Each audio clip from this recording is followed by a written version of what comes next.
Bowen has spent the day in nearby Irpin, and there are distressing details and images in his report.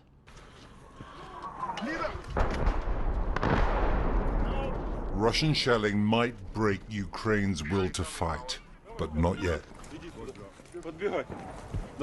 They had to keep moving. Until the last minute, these families had hung on. Leaving your home, even in a war, is a giant step. They're heading towards the capital, still almost untouched, but only about 10 miles away. She was as dignified as a woman striding to the park. In fact, like all of Ukraine and Russia, they are struggling into a dark future. Ukrainian troops were moving back into Irpin, and this is why its people left.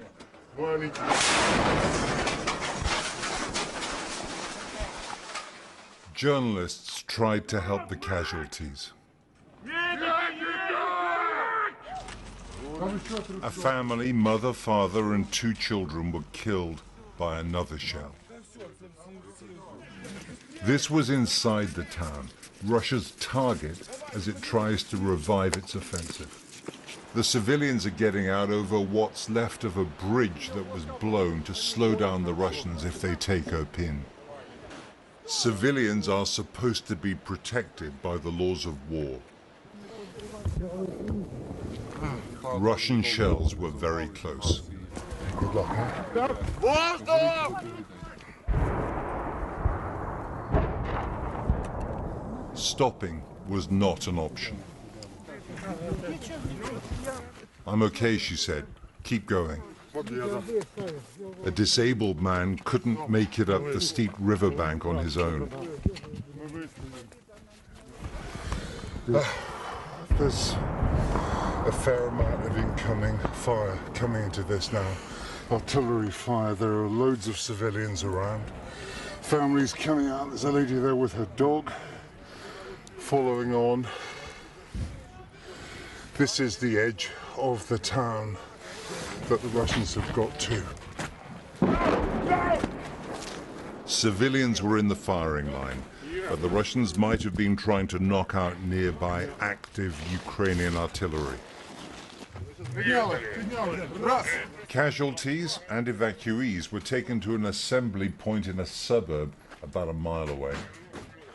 They were still in range of Russian guns, but for now, relatively safe.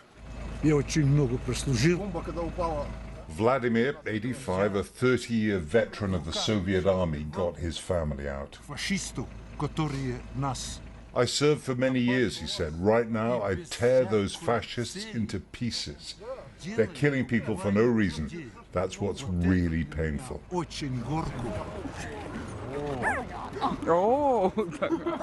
On the way out, families grabbed their most precious things. Puppies, pets, some comfort. Tell me what it was like crossing the bridge and getting out. Oh, it was a miserable feeling. We are nervous. I was terrified. It was